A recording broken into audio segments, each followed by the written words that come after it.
Let's move our focus and look at the latest financial news driving the Nigerian fixed income space. And for that, we're joined by Kizito Odunze. He's in bond sales at Don Lauren Merrifield. Kizito, it's great to have you on the show. I'd like to start by getting your thoughts on AMCON's bond refinancing plans. Okay, Didi, thanks for having me, first of all.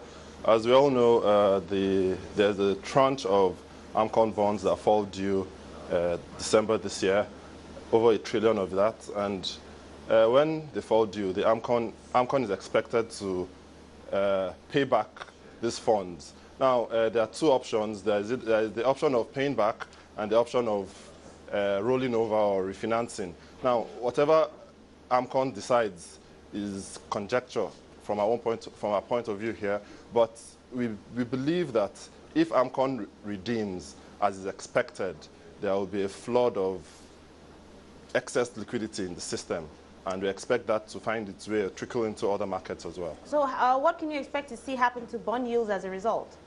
Now, as I said, if AMCON redeems the bonds and pays back, that's a huge amount of capital will definitely find its way into the bond market and T-bill market, and we should see a suppression of yields quite significantly. Now let's talk through expectations for OMO and Treasury bill auctions and maturities this week.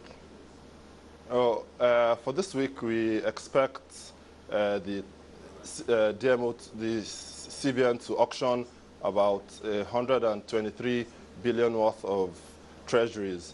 Incidentally, there is also an exact amount worth of treasuries that mature, and another 257 billion worth of OMO bills that mature within this week. Now, we expect also that because of the trend of liquidity tightening by the CBN, we expect that this excess liquidity by way of the 257 billion worth of OMO bills maturing to be carted out of the system by way of OMO bills. What makes it interesting is the MPC meetings this week. So we'll just have to wait and see how it plays out after the MPC results are released on Tuesday. Okay, now, I mean, of course, you mentioned the MPC meeting, and of course, lots of traders anticipating that. Now, it would be great to get your expectations for that meeting. There's a widely held view that status quo will be maintained. And as such, we've even noticed in the markets that traders have been somewhat cautious. Nobody knows for sure what direction the CBN, the Monetary Policy Committee, will take. But as I said, a widely held view is that the monetary policy rate will be maintained, and other indicators or other tools used to manage monetary policy would maintain status quo.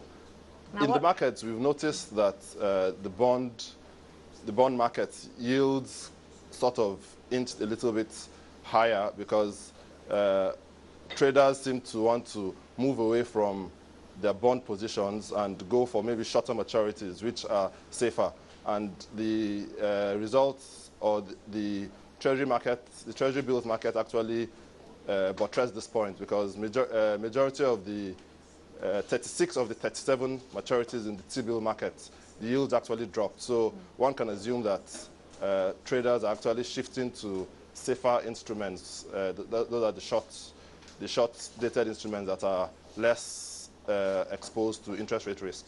But has the April inflation print had any impact on the fixed income space so far? The impact was muted. It was not significant, because even the move in inflation in the bond market, T-bill market as well, the markets traded as if nothing much happened. And I mean, a lot of analysts saying that some of those numbers are already priced in. So, of course, we're talking about the MPR and the inflation print. Is that a view that you share? As regards being priced in, not necessarily, because in as much as people expect, the market expects yields, monetary policy rates to be maintained, traders still have to do the cautious thing of getting out of risky positions and holding less risky instruments. And that's been what's happening. So it's one thing to be confident that monetary policy rate will be maintained. It's another thing to actually leave yourself exposed to it. So in as much as the market generally believes there will be no change, most traders are still being cautious and shifting to less risky and of course, instruments. it'll definitely be interesting to see what happens when those numbers come through. Kizito, let's leave it there. That's Kizito Odunze from Don Lauren Emery.